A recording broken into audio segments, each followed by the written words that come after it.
morning. Yeah. Can I please ask you all to stand for the pledge?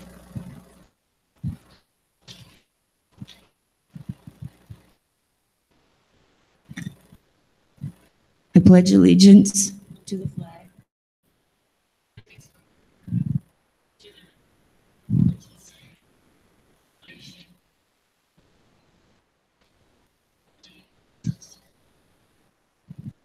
Thank you. My name is Nancy Larson. I am the community liaison for the Pinal County Attorney's Office. And County Attorney Volkmer sends his regrets. He had a meeting conflict, so he wasn't able to join us. So he got stuck with me. And he sends greetings as well. Thank you for coming. I'm going to just take a quick moment to thank the people who made this possible. And that's Myrna Oakley. You want to stand? And Peggy O'Gear. I think she may still be out in the lobby. Darby Baker. Is Darby in here? She's in back too. Okay. Bruce Homer and Damon Williams, the general manager. I personally especially want to thank Hayden Hodge because he's the IT guy and I don't understand any of that, so I'm thankful that you have your own IT person here to set everything up. And I want to thank the HOA 2 board of directors for their community support and for allowing us to come in and conduct this training today. For those of you who were here in October, we had a conference on identity theft, and that was a result of our Family Advocacy Center getting a grant on elder abuse. So this is the second in that series, and there will be one more in April. There are some handouts, and I think most of you already have seen them when you came in, and there's still some more stuff on the tables. If you want it, please help yourselves. When we had the October training, we had an evaluation, and as a result of that, a lot of people actually wanted information on home security. So that's what we're going to focus on today. Our speaker, Officer Thomas Anderson, is from the Casa Grande Police Department. He'll address those concerns. He is a 27-year veteran of law enforcement. He began his career with the Texas Department of Criminal Justice in 1991 and moved to Casa Grande in 2003, where he joined the Casa Grande Police Department. He currently serves as the Public Information and Crime Prevention Officer for the department. Officer Anderson is a lead instructor in defensive tactics, physical fitness, armorer, which I don't know what that means, maybe. Is that what it is? Guns, okay, guns. Let's call it what it is. And maintains all use of force equipment for the department. Officer Anderson serves as the chairman for the Casa Grande Alliance. It's a local, but yet nationally recognized drug, alcohol, and violence education and prevention coalition. He's also served as the state coordinator for the Law Enforcement Torch Run for Special Olympics of Arizona. As a member of a military family, Officer Anderson has lived all over the world and experienced many diverse cultures and social settings. He is married and has 2 young sons in the Casa Grande public school system. Officer Anderson believes in the mission of the Casa Grande Police Department to protect, serve, and sustain partnerships within the community. He gives crime prevention presentations throughout the community, including schools, churches, civic organizations, and neighborhood block watches. Officer Anderson believes in continued education, and each day brings with it a learning opportunity. He prides himself in establishing and maintaining a solid set of core values, high morals, and relies on his integrity to guide him in making positive life choices. I have the privilege of working with him occasionally. He's a really good speaker. I think you will learn a lot, and if not, at least he's really entertaining. So if you could help me welcome Officer Thomas Anderson.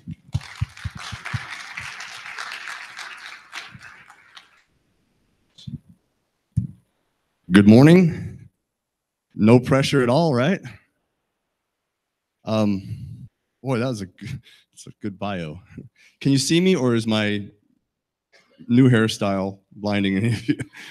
It's only been this way since, I think, 1993. So thank you very much for having me. Although you didn't have a choice, I was told to be here, and we're together now. So we're going to make the best of this new relationship.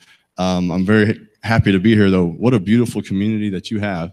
I got lost in it. I was supposed to be here at 9:15. I got here at 9:21. It was 6 minutes of trying to avoid causing a collision on all of your beautiful roadways here, because I was like, where am I? Let me get my phone out. Let me get my map out. And I had people in golf carts and cars alike looking at me like I was crazy, because I'm in an unmarked, but obviously a police car. So they're like, what are you doing here? Anyways, one of the things that Nancy mentioned is that I try to learn something new every day. And I bet many of you are like that as well. Kind of helps keep you sharp. And I've already learned something new today. When I fill out my registration to come live here, I do not have to put my golf scores down. That's good, because that would probably keep me out of any retirement community if I wrote it down. So anyways, thank you very much for having me. I am a open forum kind of guy. If you have a question or a comment, please either raise your hand and I'll make Nancy run with the microphone to you, or you can yell it out.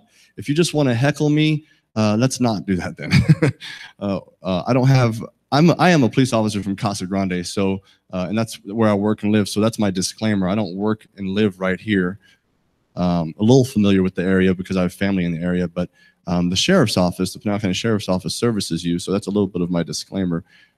But that I should still be able to talk about, crime and crime prevention in general with you.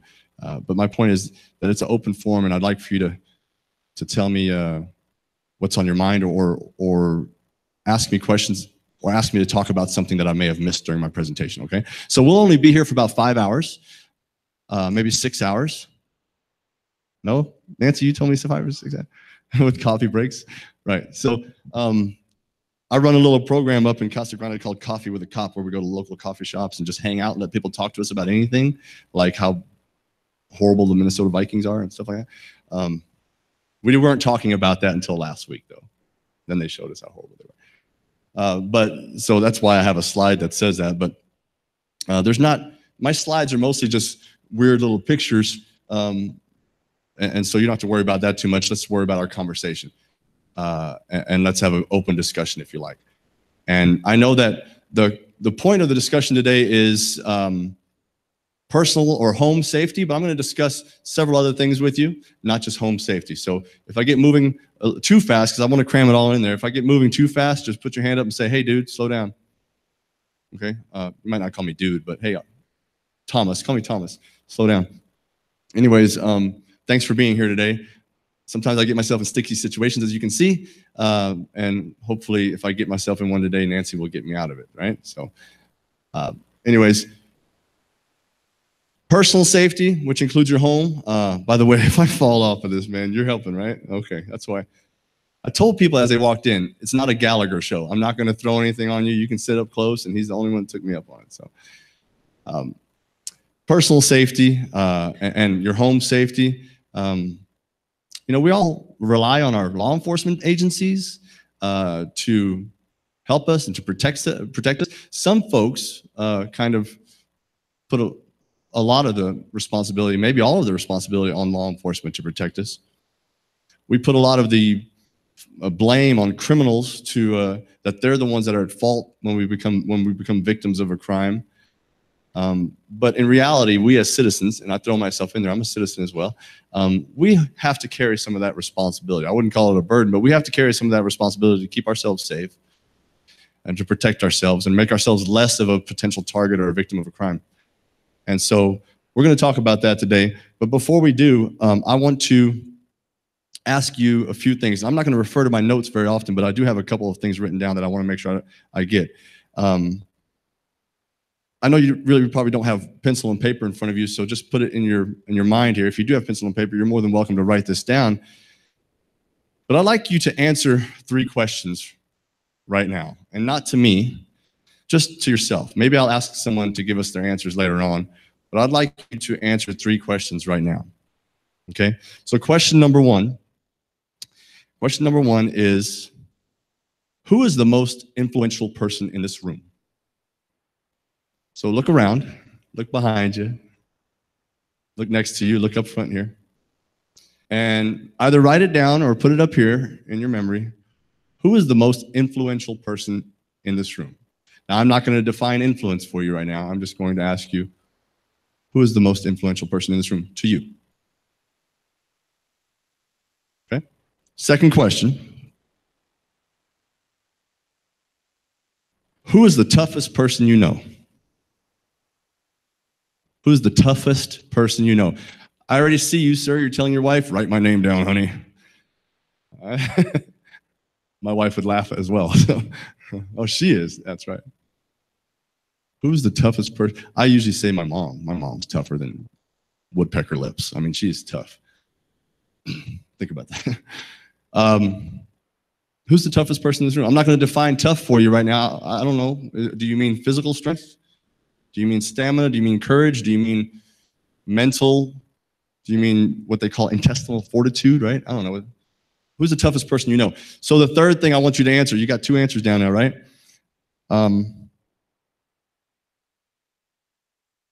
Who, if they walked in this room right now, who has the power? Who has the power to change your life if they walked in this room right now? Who's the person, who's that one person in your life that you know they could walk in here and change your life right now? It's kind of a weird question, right? And you're probably thinking, well, what do you mean change my life? I don't need my life changed. But who has the power to? Okay, so those 3 people. All right, you have them written down? Or you have them up here? Okay, we'll move on. Done talking about that. Until later. I want you to notice 3 basic principles of that I've listed here.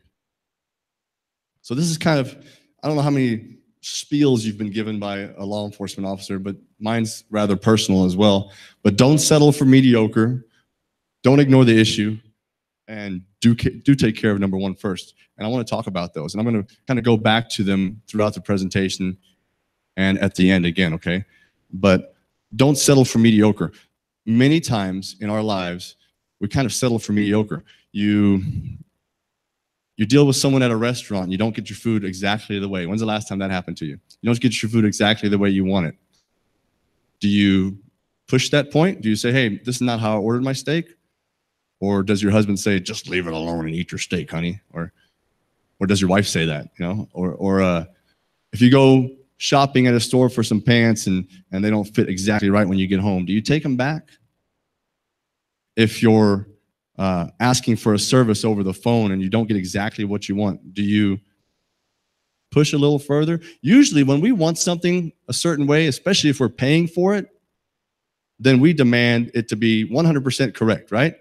We demand it to be pretty much perfect. I want what I paid for. How many of you have paid for a service? I mean, I've driven around your community. There's a lot of services that have been done out here, right? I see a lot of, I have one too, one of these aluma wood roofs or pergolas and the pools and things like that. How many of you paid for a service and you wanted it to be done right? Did you demand that it was done right? Yes. It's our money, right? Yeah. It's also the basic principle of it, right? We have a contract. I paid you for something. You do your end of it. You stick up to your end of it. I'm giving you the money. Where's my service at? Where's my product at, right? So why is it when it comes to our own safety and our own security that many times we settle for mediocrity? Now, I may not be talking about you specifically, so please don't be offended, okay? And I hope I don't come across as a condescending young punk to you today. I'm not that young, I guess, but I'm not picking on one of you. I'm just speaking in general. We settle for mediocrity. We settle for things, well, they're just okay. You know, do you lock your doors every night and your windows? Do you have an alarm system? Do you have video cameras or a surveillance system? I'm not saying you need to have all these things, by the way. I'm just asking, do you? Do you know your neighbors? Do you know them well enough to trust them with the key when you go on vacation? Do you have them look out for your house? Do you have someone pick up your mail for you? Are you aware of your environment and your surroundings? When you step out of your house and you go to get in your car or you pull up to your house, do you look around first before you just get out of your car and go in? Do you just pull into the garage and then let the door shut behind you without ever looking? Because I know a woman in Casa Grande that was assaulted that way. The guy slipped right in her garage door, and as it closed, she didn't even know because she was still in her car. She just hit the button. Do you do that? Now, I'm not saying you need to do that, but I'm just asking, do you do that? Do you settle for mediocrity? Because it's easy for us to sit back and say, when it happens to someone else, well, man, he wasn't very careful, was he? But we're like that all the time as human beings. I'm very blunt, by the way. Okay, so once again, I hope I don't offend you, but when it comes to crime and safety and your safety, I'm not going to sugarcoat things. Okay, I don't have time to waste by sugarcoating things.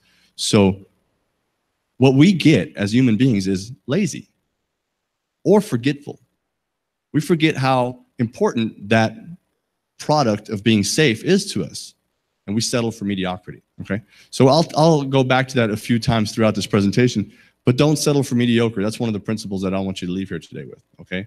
The other is don't ignore the issue. Now, we'll talk about something called the broken window theory. I know I have some retired law enforcement officers in here, and if I look around, maybe even some current law enforcement officers in here, right? The broken window theory is kind of an idea that explains us ignoring an issue and what happens in our community when we ignore an issue. Okay? When we hear about our neighbor's golf clubs were stolen out of his garage, and you know that he's the guy that leaves his garage door open this much all the time so it can air out. Well, I don't know, what are you growing chickens in there or something? Why do you need your garage to air out? Are you growing pot? Are you? We can talk about it privately if you want afterwards if you're growing pot. But we ignore that issue, right? We let it go. It's none of our business, or it has nothing to do with me. We're just concerned about our house. How many of you are concerned about your house and your cars? What do you care about the neighbors? That's their problem. Now, when it really comes down to it, I mean, yes, it's very nice to say, well, yeah, I care about my neighbors. But if it was about survival, who would you care about the most? You, right? Well, sometimes we get like that about everything. It has nothing to do with me. And we ignore these issues. And when you ignore an issue, what happens? If you don't take a shower today, and then you don't take a shower tomorrow, the issue is that you start stinking, right? And you ignore that issue, eventually you'll stink more and more and more. And you'll start having who knows what kind of communicable diseases and things like that, right? You'll become sick. That's how everything is. If you ignore an issue, it'll get worse, right? Okay. So we'll talk more about that. And then, sorry, I went a little bit too fast. And then taking care of yourself, okay? And we'll get back to taking care of yourself here at the end. So let's talk about crime. And remember my disclaimer. I got to keep an eye on my watch here. Remember my disclaimer about not working in your neighborhood right here. I don't work down here. I know a lot about crime. You know, I don't know everything, but in 27 years, you learn a couple of things about how crime works and how crime prevention works. And being a citizen and a person that lives in a neighborhood, and I'm not the cop on the street where I live, I know a little bit about a citizen's point of view. But I'll tell you where I get my information. I interview criminals, and they like to tell their story. They're very proud of themselves all the time. I interview victims of crimes all the time who are not so proud to tell their stories. They're usually embarrassed, but I get good information from them, good feedback. And then third, I talk to just average people. Some of them being law enforcement officers, some of them being citizens who haven't been victims or criminals, hopefully. And that's how I get my information, okay? And to me, that's the definition of research. You know, that's research-based to me, 27 years of talking to people, right? So how is crime in your community? How do you think crime is in your community? And I've talked to several of you when you were walking in. A couple of ladies in the back kept my interest longer because, I don't know, I think they like me. I don't know. But I'm married, ladies. I just want you to know. How is crime in your community? And so I've heard about a few things, and I'll talk about what I've heard is going on in your community here later on. But I can tell you that there are some really big hot spots in Arizona, just like there are anywhere else in the country. And where I work and live in Casa Grande, people always say, oh, we heard it's the drug capital of the world. Well, I wouldn't call it that because it's not. There's no research and there's no information to show that it is. And as the community policing officer, I can tell you it's not. Now, are there drugs there? Yes. But let me tell you the biggest problem there. It's called property crimes. Theft. People stealing your stuff. And that's usually what it is in most communities. And people ask me, well, how does it compare to other communities? I said, it's average. It's average. But what's important is what drives it. What drives theft? Anybody know? What's the motivator for that punk to steal from you? Whether it's your golf clubs or your lawn ornaments or your car, what is it? No, but what's their motivation? Why do they want to do it? To get the cash? To convert it into cash? Maybe. But what do they want? Almost always, not always, because there are some professional criminals that just want money. But the average criminal has an addiction, whether it's alcohol, drugs, gambling, I don't know, video games. Yes, you have your kleptomaniacs, the people that just want to steal. You have your professional thieves that are trying to make a lot of money. But almost always, they're addicted to some type of a substance, and they want to feed that. And how do they feed that? They will break in your house and steal your $2,000 TV you bought at Costco and sell it for 20 bucks so they can have a little piece of methamphetamines and stay high for the next 3 days. They will risk that, whatever happens to break into your house. They'll risk that for the reward of a little piece of methamphetamine that cost them $20. They're not smart enough to try to sell your $2,000 TV for $1,500. Plus, there's not a lot of people out there that will buy from the average guy on the street a TV and give him $1,500 cash. These guys, some of them, the pros, they'll put your stolen items up on Craigslist or OfferUp and things like that. These social media or online sites. But most of these guys are trying to go down to the pawn shop or out on the street. And so they'll sell your TV for 20 bucks. They really will. I've seen it happen many times. So they can feed an addiction. Did everyone know that? Yes. Yes, you did. Most likely you did. Did I not say this at the beginning? I'm not here to teach you anything today. I would have to guess. I'm trying to look around. I'd have to guess that I might be one of the youngest people in this room. I can't teach you anything. You could teach me a lifetime of things today, probably, if we had time. I can't teach you anything. I can only remind you of the stuff you've already learned over the years. Whether you've heard it before or it's happened to you or you've preached it before. I can only remind you and refresh your memory about being safe, right? Okay. I'm sorry I didn't mention it at the beginning. I don't want you to think I'm being condescending. I know that you know this stuff already. Property crime, burglaries, theft, biggest issue there is. I understand it's an issue in this community, not a massive raving issue, but home burglaries. The news will call them home invasions. Well, sure, if someone went into your home, they invaded it, right? Home invasion typically by definition is when somebody kicks your door in while you're home, takes you hostage and steals all your stuff and maybe hurts you or something like that. But usually these burglaries happen when you're not home. Usually they happen around 8 or 9 or 10 o'clock in the morning, right after you leave to go wherever. Work, out shopping, on a trip for the day, golfing, whatever it may be, out for a walk. That's usually when burglaries happen, when you're not home. Okay? And what are they looking for? The quickest thing they can grab. Crime of opportunity. Didn't you mention that, ma'am? Somewhere over here? They're crimes of opportunity, right? Yeah. Oh, I even wrote it up there. How silly of me. It's a crime of opportunity. Right? Yes, ma'am. I know it. I've been told that. I was going to talk about that. So you all have individual mailboxes, right? You don't have the community mailboxes. Does anyone in this community have community mailboxes? Or is everyone's individual mailboxes? You don't see that often anymore.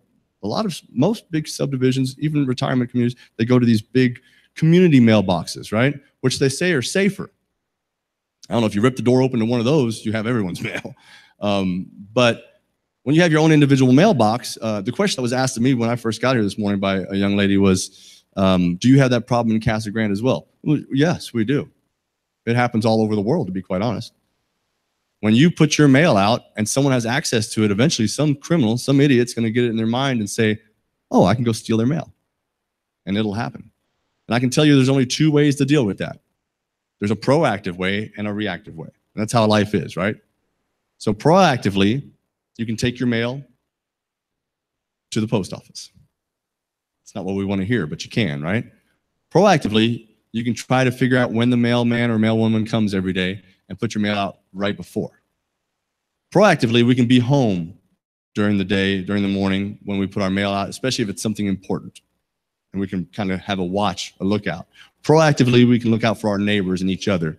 And when we see a suspicious person on the street, we can report it, or we can at least call Bill and call Judy. Hey, let's meet out front for a second.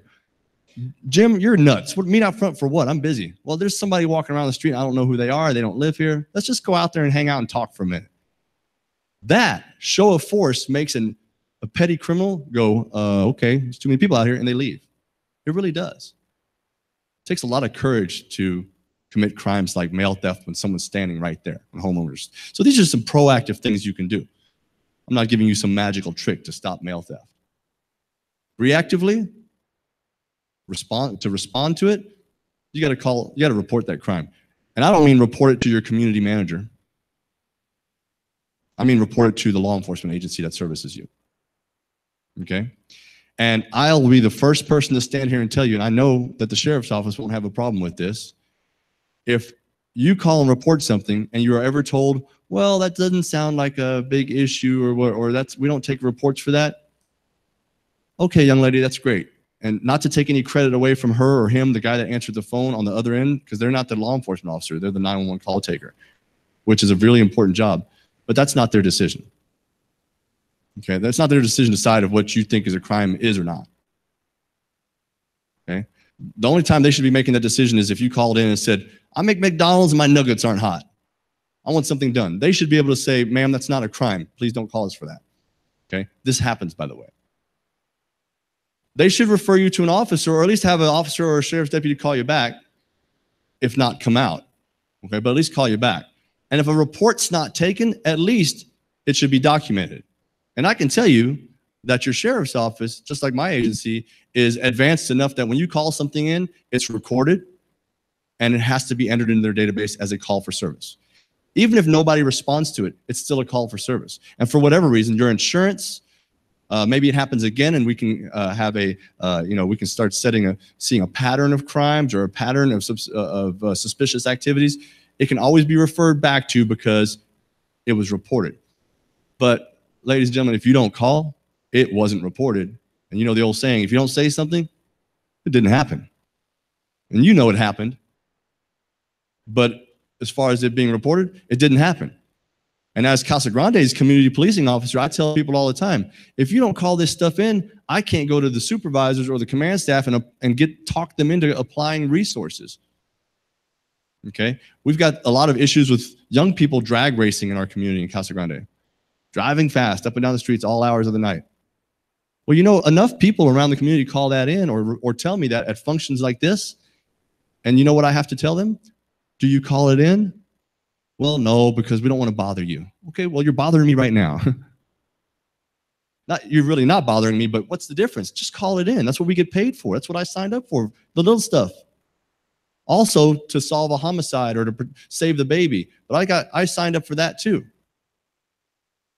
So call it in. If you don't call it in, it didn't happen. But if you call it in, and you call it in, and you call it in, and then I go to my command staff and say, hey, all these people have been calling this in. He's going to say, talk to the motor supervisor, to the traffic unit supervisor, put one of those strips out there. We have this equipment to gauge how fast people are driving, put a monitor out there that shows how fast people are driving, and then ultimately put some officers out there as a resource to start citing people, ticketing people. But over here in this community, we have, not yours, but another community, we have people that only are telling me about it at an event like this, but they're not reporting the crimes or the issues. And they say, can you do something about it? And I'll say, I'll try. I tell my commanding officer, you know what they say? How many calls for service have there been? Well, none. They just told me about it.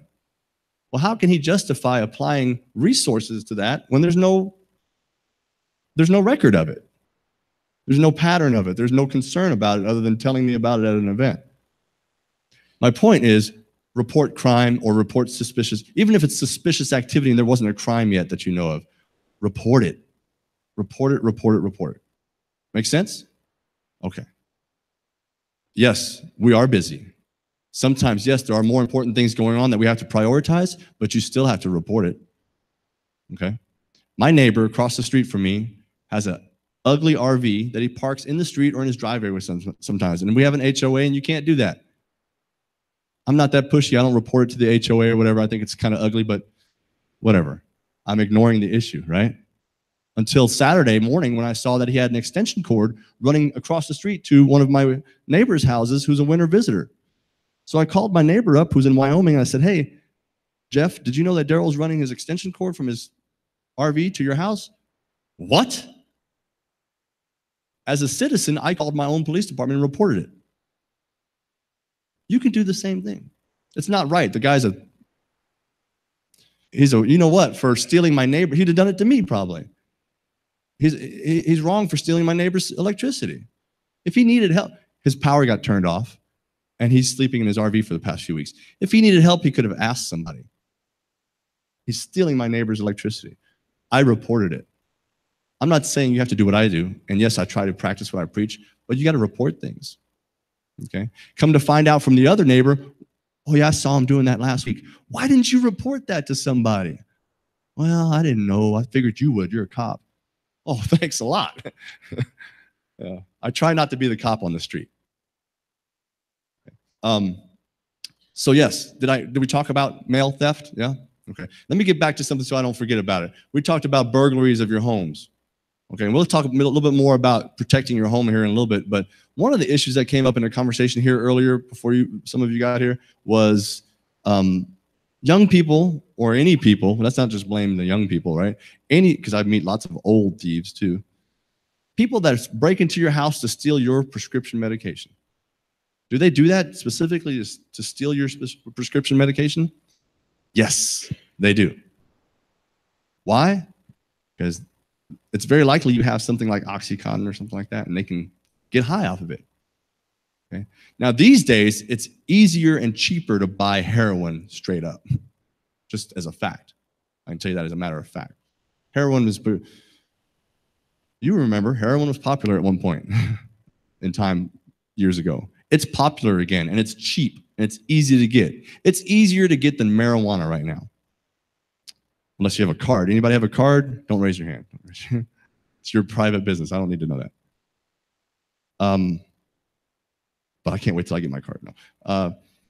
Heroin is easy to get, but will they still break into your house? Yes, for whatever, but whatever they're in there for, they will open your medicine cabinet and take your drugs. And they don't even know what they're taking. They'll take them. So, proactive response and then your reaction, right? If it happens to you that you are burglarized and you notice your prescription drugs are gone, you need to report that. Make sure that the officer or the deputy, I talk to communities like this all the time. Don't just tell your neighbor about it. Don't tell the activities director in the gym. Tell the law enforcement officer that services your community. Report it as a crime. I was burglarized. And while they're there taking the report, whether it's over the phone or in person, they also stole a bottle with about, I don't know, maybe 30 pills in it of blah, blah, blah, blah, blah. You need to report that for a number of reasons. One of the big reasons is we might catch that guy an hour from now in a car and we see a prescription bottle and it's yours. And had you not reported it, we wouldn't know that. He could just say, oh, that's my mom's. Well, wait a second. We run that name in the computer. Mom was a victim an hour ago and her prescription drugs were stolen. You're going to jail. That's really how it works. So just for that reason alone, report it. Okay? But proactively, what can you do about your prescription drugs? Well, throughout Pinal County, I know in Casa Grande at the police stations, they have prescription drop-off boxes where you can take your drugs in the container still, and you can just put them in this, looks like an old mailbox, and you can close the door, and they're in there. You can't open that door again. And then your local law enforcement agencies will destroy that for you. And I'm not here to protect Mother Earth or anything, but you shouldn't flush them down the toilet. Okay? What you should do is purge your medicine cabinet once in a while, once a year or so. Look through that stuff and say, I don't take this stuff anymore.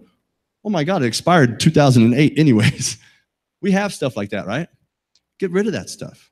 Probably not safe to take that anyways. Is that ibuprofen 800 still good that was expired 14 years ago? Probably not. Maybe, but get some more from your doctor. Something new. Take that stuff to your local prescription drop-off boxes. If you don't know where they're at here, I bet we can find out. You know where they're at. It's in the sheriff's station right over here. Great. That's awesome. Get your people together and say, hey, I'll take them down there for the whole street. I'll take it up there. And I'll just make sure that person's not Bill at the end of the block there. He's like, I'll take everybody's drugs. Yeah, okay, Bill. Bill's at home all happy. Just make sure they get there to that. Yeah, and go drop them off. Did you have a question, sir?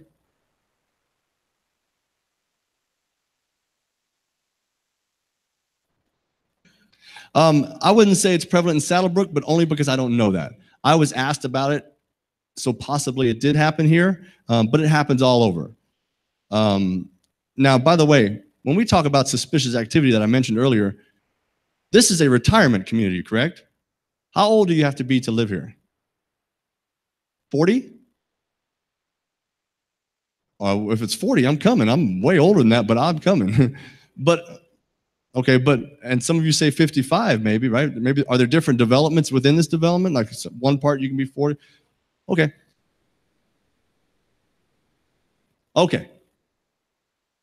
Okay, good to know. So if you saw a 16-year-old driving their bicycle at 10 o'clock at night on your street, would you think that's suspicious?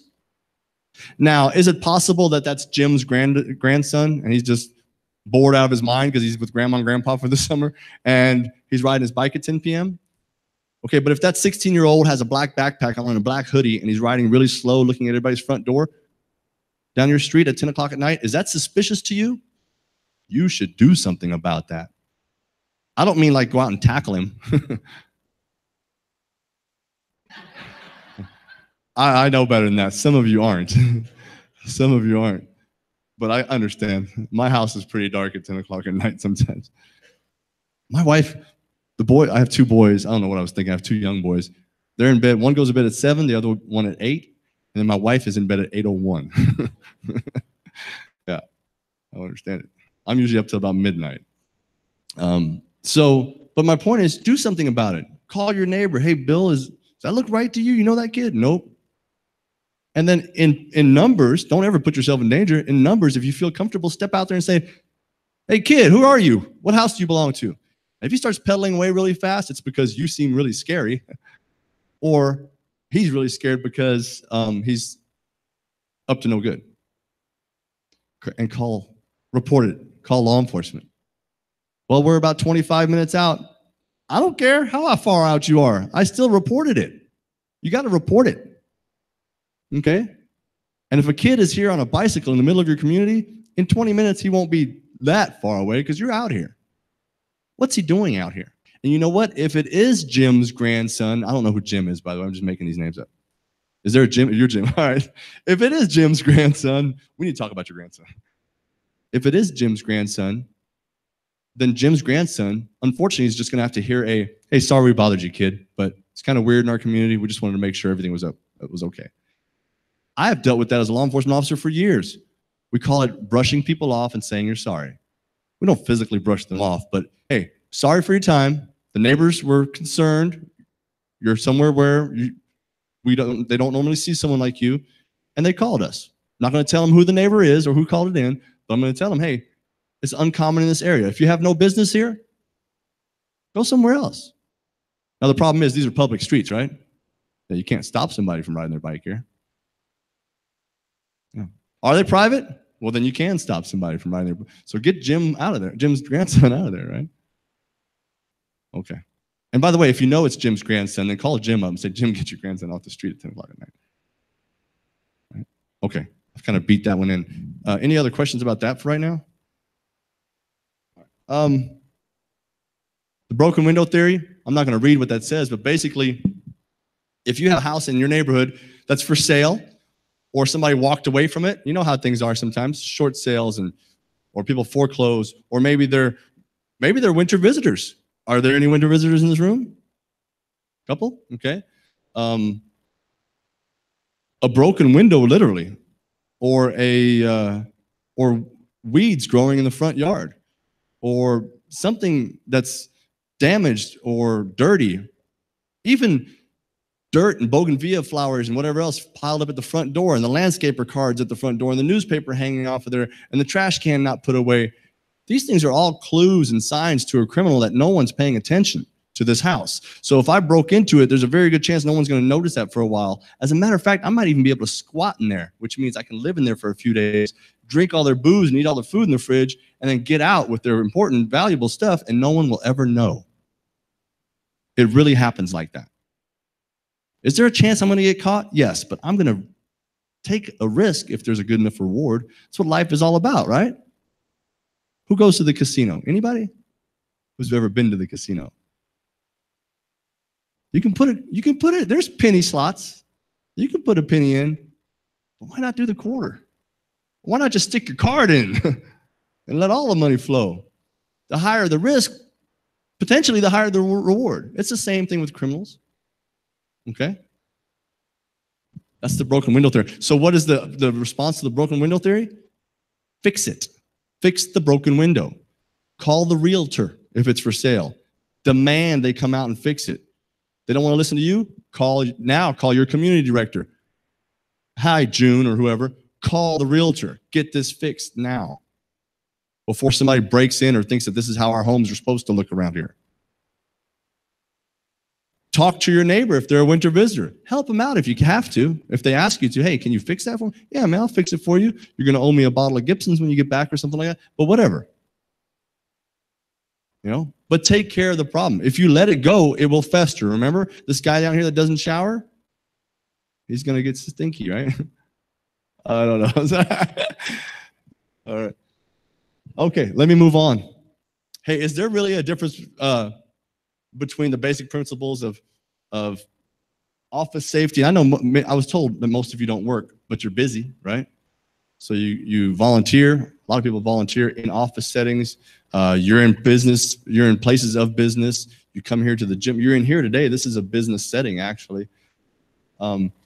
Is there a difference between office safety, homeowner safety, and personal safety? I don't think so. I really don't think there is. I think that safety or the lack of safety crosses over into every aspect of our lives. I really do. It's all about being environmentally aware. There's a lot to be said for, now I don't know about you guys, but my mom to this day, boy, stand up straight. Yes, Mom. I've got that natural curve, what they call it, I don't know, scoliosis thing. That's what they blame it on. It's because I'm lazy. I walk around like this when I was younger. Well, I figured, I played some football in high school and college, maybe my chest will pop out, but then you're just like this with a bigger chest, Stand up straight. There's a lot to be said for standing up straight, chin up in the air, eyes out, and look at people when you're doing things. When you go, just like when you come home from the store or wherever, but when you go out, like let's say you go to the Walmart or the mall or wherever you go, to a restaurant or something, you get out of your car, are you looking down the whole time until you get all the way to the door? Are you on your phone? Are your hands full with the purse or the bag or the box or whatever? Or is your head up and you look people in the eye? Have you ever had anyone approach you and say, hey, you got $5? Or do you want to buy a candle? Or whatever they're asking you in the parking lots? And what do you say to them? You say, oh, no, and you walk away like this. What's wrong with, hey, no thanks, good luck to you though? What's wrong with that long look? We were raised, because I know you were, I was, so I know you were, because you're older than me, right? We were raised not to be rude to people. And we were raised not to intimidate people. And it seems like I'm being rude if I stare at you. It seems like I'm intimidating you if I stare at you. But you know what I'm being? I'm being shrewd, not rude. Just like if you call me on the phone and try to scam me, and I say, hey, no thanks, and hang up. That's not rude. Hey, screw you, and hang up. That's rude. Saying no thanks and hanging up is shrewd. There's a difference. And looking at someone that's trying to talk to you or get something from you or solicit you and saying no thanks and then leaving them with that pause, it's a pause for effect, right? There's an effect. It puts the ball in their court. Now they're like, okay, you're serious. All right, I'm gonna leave. I do that at my front door all the time. I don't care if you're trying to test my water so that you can sell me water. I don't care if you're trying to sell me solar panels, even though I have them on my house already, or if you're the Girl Scouts. I don't want to be solicited.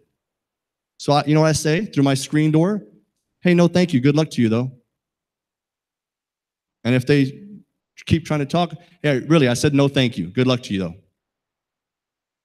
Because even though soliciting is legal in Arizona, staying on someone's property when you've told them or asked them to leave is not. That's criminal trespassing. So say no thank you. Good luck. And a reasonable person in court, a reasonable judge would say, that would mean leave. No thank you and good luck. That would mean get off my property, which is what it means. And if you want to say get off my property, then say it, right?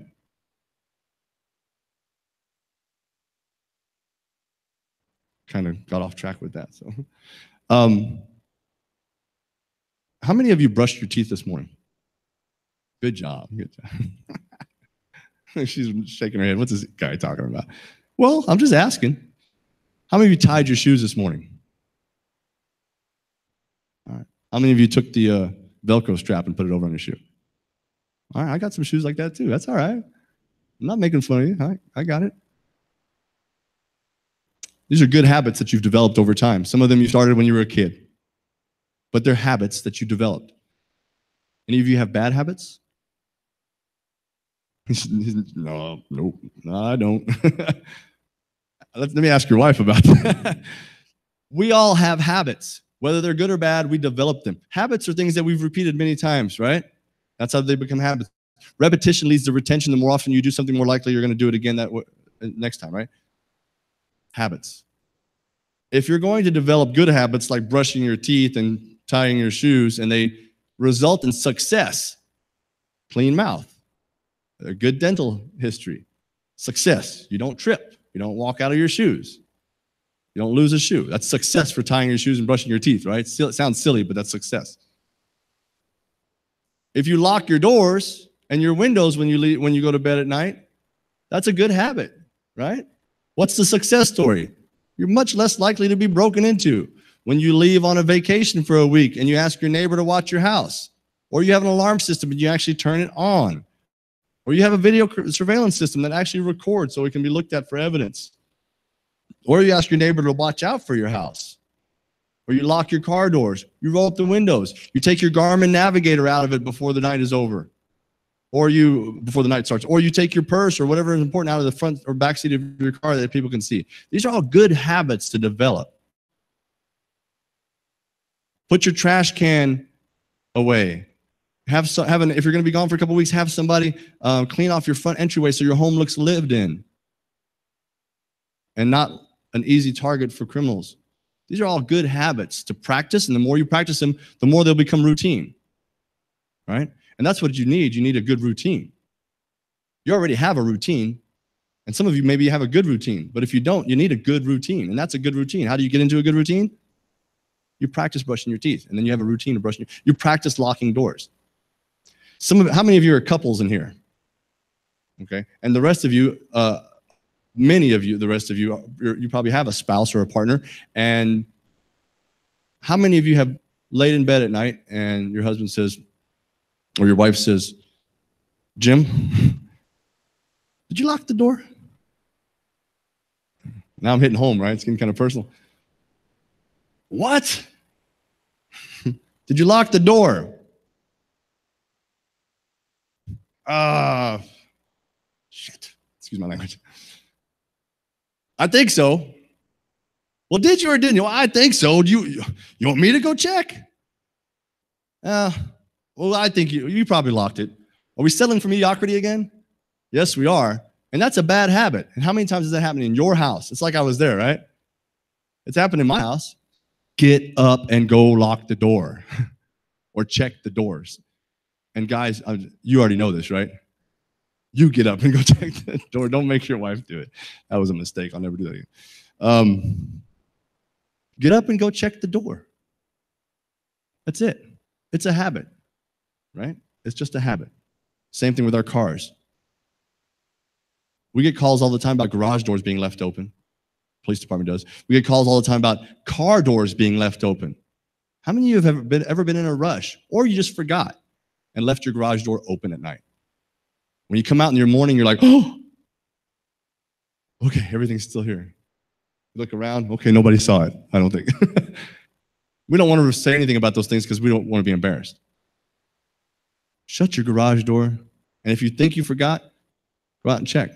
But if you have a routine of, oh, it's after dinner, or we're about to sit down and watch TV for the night or whatever, go outside for a second, look around, garage door's shut. It takes 3 seconds out of your life to step out front and look at your garage door, or look through the garage door at your garage door, the entry door. It takes 3 seconds out of your life. Literally, 3 seconds. Is it worth it? I think so.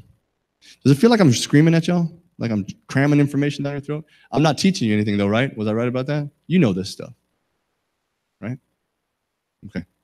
I'm not going to talk much about this because I was told most of you don't work, but it kind of crosses over into personal safety. And, there's questions that could be asked, and I'll look at this real quick, but there's questions that can be asked about workplace security and safety, like this place, for example. Are visitors required to sign in or be escorted? I told you when I was driving through the community, people were looking at me like I'm crazy. Well, if these are private streets, what am I doing here, right? Does anybody stop and check?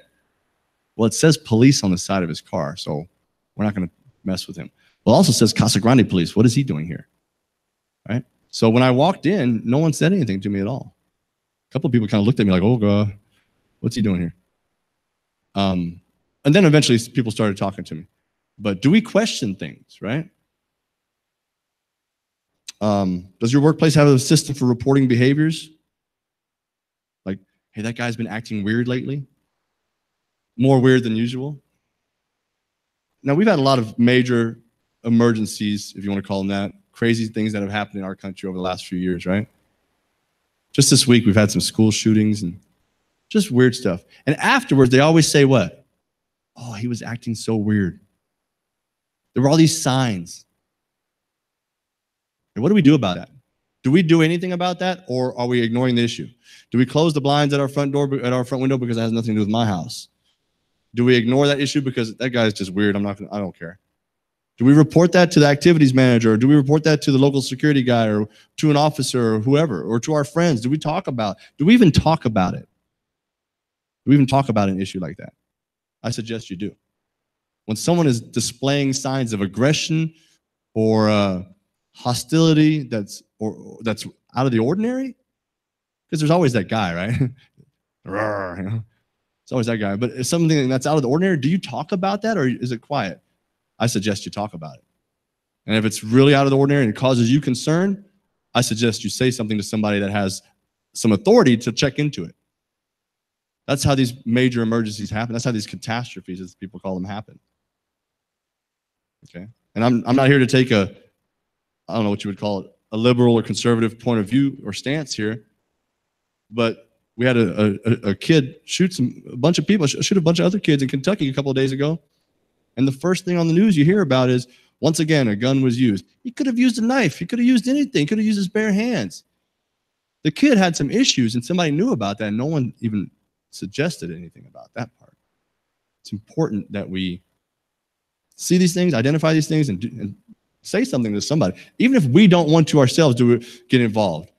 Tell her, tell him, tell somebody, so that someone that has the authority to get involved can be involved. Make sense? Okay, let me get off my soapbox about that. Let me get off of the workplace thing and talk about your personal life and your home.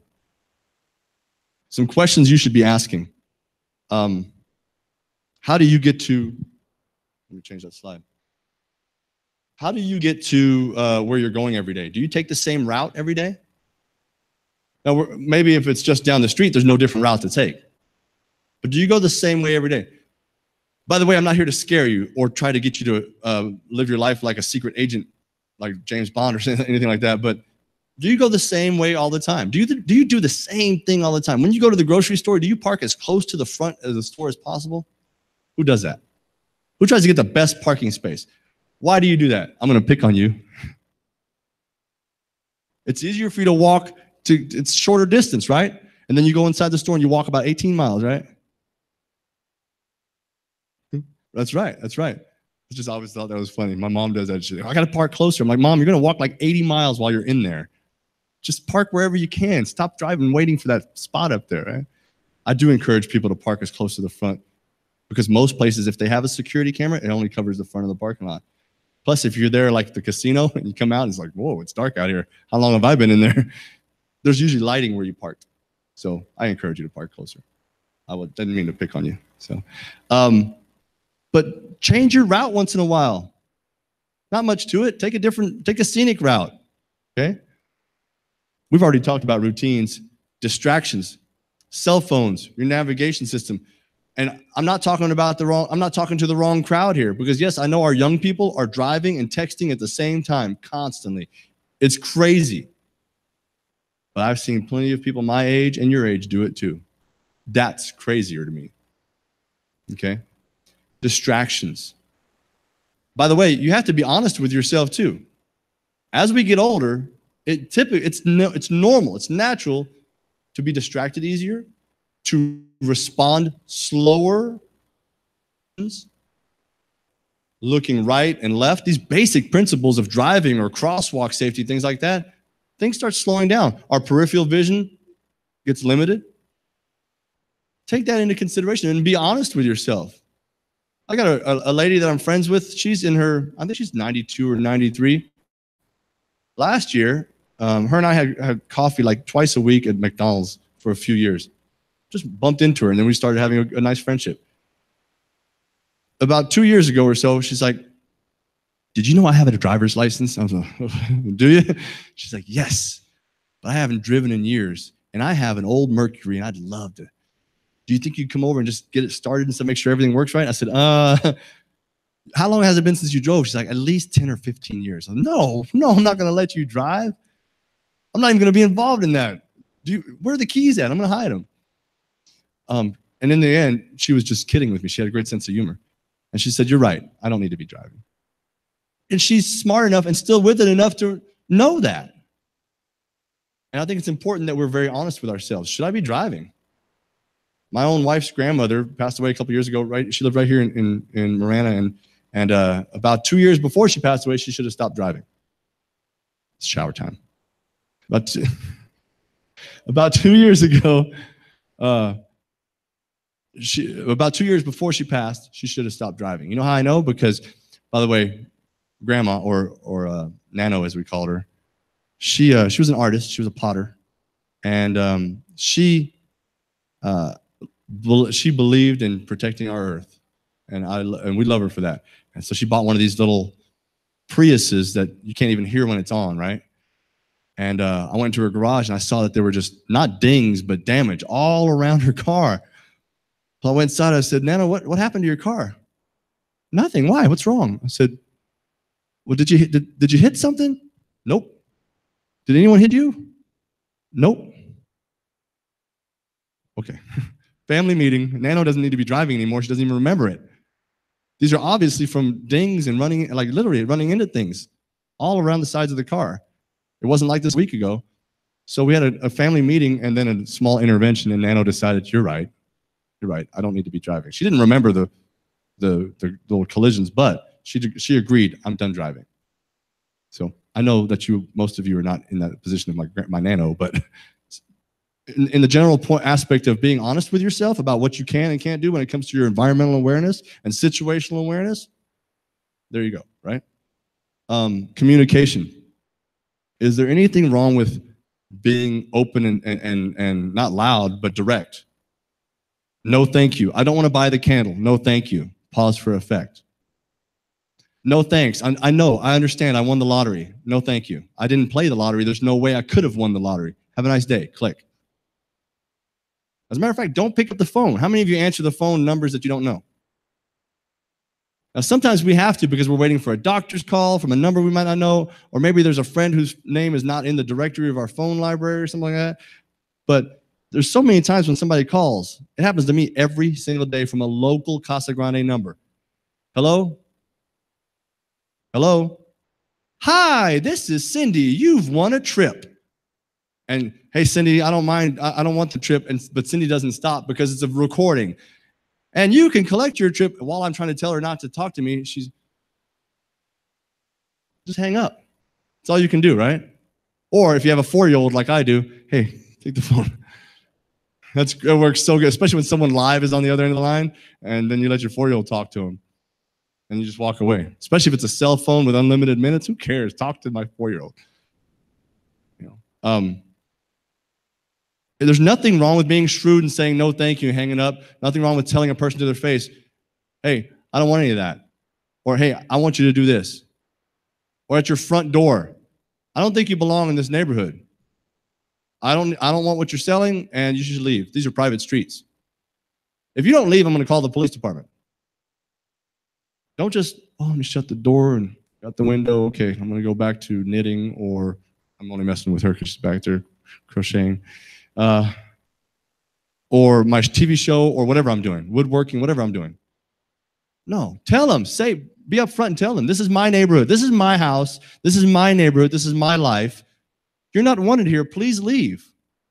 Be blunt about it. Why not put as much energy into that as you would at the grocery store when they didn't give you the right price on the meat, right? Don't settle for mediocrity, and don't ignore that issue. Okay? Do you have a backup plan? Now, we don't live in Washington State. Anybody from Washington? They said there was going to be a tsunami yesterday or the day before. What happened to that? Boy, does the news scare us. They try so hard to scare us, don't they? There's going to be a tsunami because there was this big earthquake right outside of Alaska. And take shelter, take cover. And Washington's going to be wiped off the map, at least the coastal region is. Was it? My aunt and uncle live on Whidbey Island. I was talking to them last night. They're like, we didn't see anything. Okay, great. So out there, in places like that, people have backup plans. My mom lives in Central Texas. They have a lot of tornadoes there. Backup plans. They have a lot of flooding there. Backup plans. Do you have a backup plan for safety and security? If your lights go out, if your power goes out, what happens in your house? Do you own a generator? Do you have motion sensor lights around your house that are, what's it called? Solar powered? One or two of them, a good one will cost you $30. Do you have any of those? They're really beneficial to have. Even as a cop, if I'm looking for a bad guy and I'm walking around a house in the middle of the night and I've got my gun out, you know how cops are, all scary and stuff. I'm looking for a bad guy that's trying to burglarize your house. I once had a solar light, a motion sensor light pop on. Whoa, she scared the mess out of me. You think it's going to scare the bad guy? Yes. Get some motion sensor lights. Not just for security, but as a backup plan, right? Solar powered.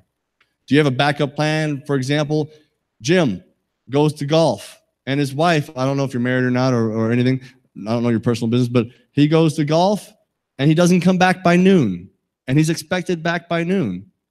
What's her backup plan? Call his phone, he doesn't answer. Call the golf club, nobody has seen him since he left. Call his friends, don't know where he's at. What's your backup plan? Haven't heard from him by 4 p.m. What's your backup plan? You got a couple of friends, or do you pour yourself a glass of wine and say, that's Jim's problem? Do you have a couple of friends? Hey, we'll help you look for Jim. Do you have a backup plan?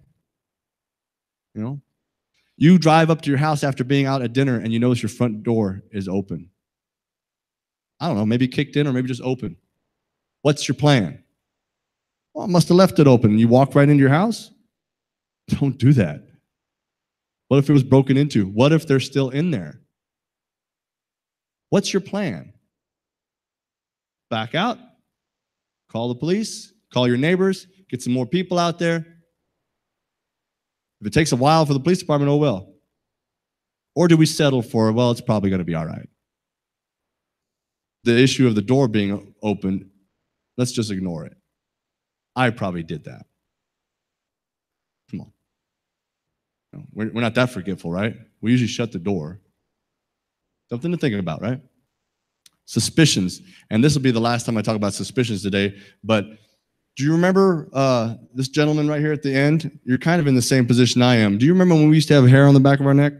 Do you remember when it stands up? You know how it stands up when you get a weird feeling about something? Have you ever had a gut feeling about something being wrong? They call it a sixth sense. I'm alive today many times over as a police officer because I had a weird feeling about something on the job. And it just panned out that I was right. It was a dangerous situation. I really could have been killed several times in my life because I had a gut feeling. And I hope that continues to work for me until I retire. But just in general, do you ever feel like something's not right about this? Have you ever felt like that? Did you act on it? Like, you know what? I'm not going to go in there. Something just doesn't seem right. You hear these stories about people that are like, hey, I had my tickets. I was going to that concert in Las Vegas. But just at the last minute, I thought, you know what? Something's not right about this. And didn't go. And look what happened. Remember that story this past year? Horrible incident, right? But we know people, and maybe some of you are people like this, where you felt something's not right with something, even something petty or minor. This just isn't right. And you don't do it. Or you do it and there's a consequence.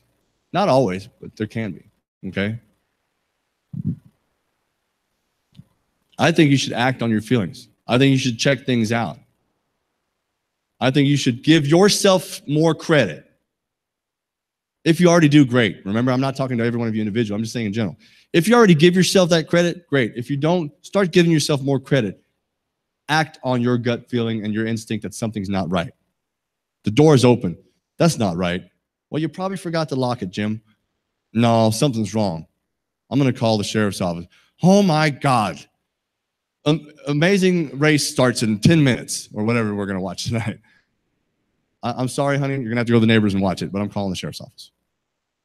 Act on your gut feeling. And when you find out that it was nothing, then you're going to have to just bear the brunt of her saying, you see, you idiot, you left the door open. Your gut feeling. And I'm not trying to scare you or get you to live a life of paranoia, but it's better to act on your gut feeling. It really is.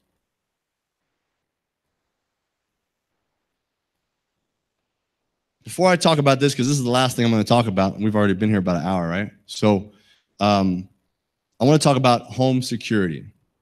I am not here, because that's really what I came to talk about, right? And I've touched on it several times, but I'm going to get very specific about it now. You have some beautiful homes here. And I don't know if you've ever been like this, but I was born and raised in Europe. I lived most of my adult life in Texas, a little bit in Iowa, but mostly in Texas, and then here for the past 14 years in Arizona. I've lived in a tent. I've lived in my truck. I've lived in a trailer in Texas, and I've seen some nice trailers in Arizona. I lived in a trailer. But then I moved up to a double wide, and then I heard some friends had a triple wide trailer, but I never could afford one of those. I've lived in an apartment, a condo, a duplex, a house. My wife and I own a really nice house, in my opinion, for what I make for a living. And we live in a nice neighborhood on a cul-de-sac. The last house in on the street on a cul-de-sac. We have a nice life, I think. We have a blessed life for a cop's paycheck. You have nice homes out here, in my opinion. I don't know what the inside of them look like, but they look really nice. And I know some of you are like, well, I wish I had this or I wish I had that. But overall, you're probably pretty happy living out here. I'm guessing. Or you wouldn't be here. Okay? You have really valuable stuff in your house.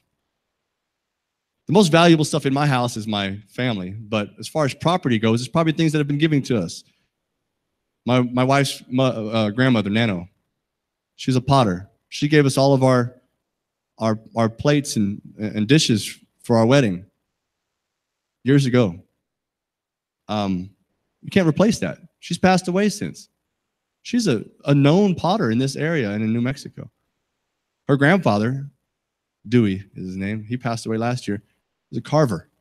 We have his bronze carvings of bears and wolves and things like that he gave us in our house. You cannot replace these things. I don't care about my TV. I do. I mean, I like my TV, especially like watching football, but that's not as important as those other things that can't be replaced. How many of you have important, valuable things in your home? And where do you keep them? Are they out in the open? What about money and jewelry? Do you have those things in your home? And please don't answer me like saying, yes, I do. Don't say that in here. That's your private business. But where do you keep it? Do you have a safe? Is it a safe that I can pick up and walk out? I have a safe in my house. The safe alone weighs 440 pounds. Then I bolted it into the ground. Good luck, dude. I'd like to see you take it. That's for my guns and then important papers and stuff. It's one of those safes where if it's on fire, protect. You know what I'm talking about. But if you don't have a safe, where do you keep your stuff, your important stuff? Is it in the bedroom closet, master bedroom, or in the master bedroom in the drawer of your dresser? Because that's where most people keep their really valuable stuff. Guess what? The criminals know that. How do I know you're keeping it there? Because they tell me in their interviews, we have homes that are broken into. That's the only place that's been ransacked is the master bedroom in the dressers in the closet. Because that's where people typically keep stuff. I have one of my best friends still keeps money under his mattress. It's weird. He's odd. Now, if you do that, I'm not calling you odd. I'm saying my best friend is odd in general. So, but we have important stuff in our house, and where do we keep it? How do we know what's stolen if it's stolen? Do you want to protect your stuff? Do you have an alarm system? I can't tell you what alarm system to get, but I think they're valuable. I have one. You can have an alarm system. You can pay almost nothing to a lot, by the way, because everything costs money, right? And you can have an alarm system that's only an internal alarm system that's not connected to a company or to the police department or law enforcement, to where if a window or door or an entry is breached, the alarm gets activated and you hear it. It's loud inside the house. So when you're home, you know there's an alarm. It wakes you up in the middle of the night. If you have it set loud enough, right? Now, if you're not at home and you get broken into, no one will hear that alarm possibly, but you have homeowners insurance, hopefully, right? I don't know. Some people do, some people don't. I do. So you could also have an alarm that calls the police department. Keep in mind, there's a response time. How long before the sheriff's deputy gets here? Because first, the contract from you to the alarm company says, if my alarm gets activated, they're going to call who? You. And if you don't answer the phone, who are they going to call next?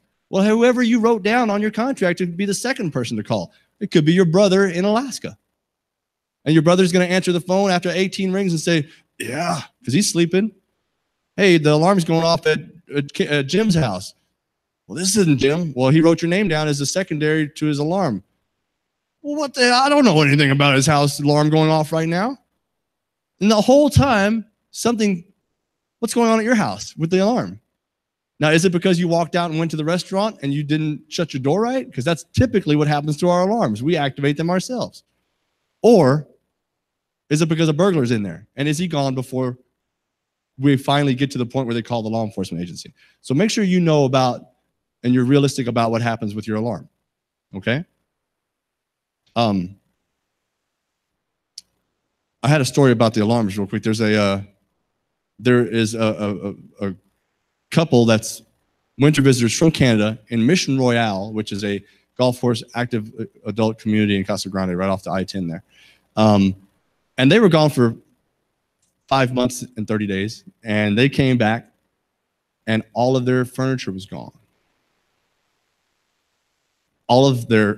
Everything was gone. The handles on their cabinets in the kitchen were gone.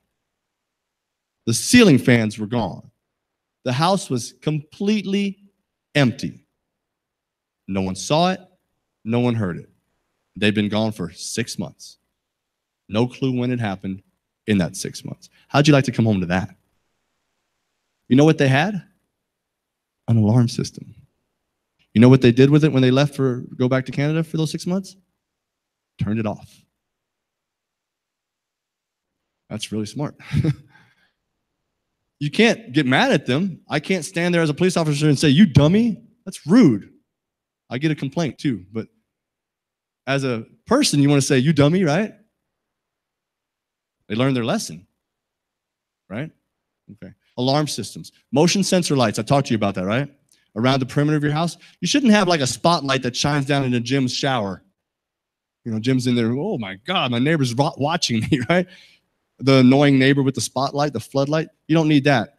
But a motion sensor light, you can rig them to stay on for 30 seconds, up to a minute or 2 or 5 minutes. You can have them only go activate if somebody's within 10 feet, 30 feet, whatever. It's really cool. I have a Ring alarm doorbell. Anybody ever heard of Ring? I have one. If someone rang my doorbell at my house right now in Casa Grande, my phone would ring. And on video, I could talk to them and see them. I love it. I remember the first time it was the FedEx guy rang my doorbell, and he was dropped. You know, they ring it and drop the package or whatever, and they walk away. And I answered my phone. I said, "Hey, what are you doing?" And he's looking around, and he looked at my doorbell. He's like, "I'm with FedEx." I'm like, "Well, what are you doing?" I just dropped off a package, sir. Sorry, well, have a nice day. Okay, this is what I see, you know, backing up from the camera. If you get within 30 feet of that camera, I have a motion sensor alarm as well. So it just goes off if somebody walks up to my front door. There's so much technology out there. That thing costs $199 and I got it on sale for $159. You can get cameras that go with it. You can make it a big show, you know. That, motion sensor lights, landscaping. How many of you probably have an HOA here that tells you exactly what kind of plant and tree you can have in your front yard? And if something dies, it's your fault. You can only replace it with a whatever tree, right? I know how that works. Same thing in my neighborhood. So why do we like to grow bushes in front of these nice big front windows that we have? You know, so that somebody can hide behind it? Make sure you trim your landscape appropriately. Bushes should be low enough to where somebody can't hide behind them. Tree canopies should be high enough to where you can see people for 2 reasons. You want to be able to see out to the street, We want to be able to see to your house when we're looking for somebody. We're driving down a street.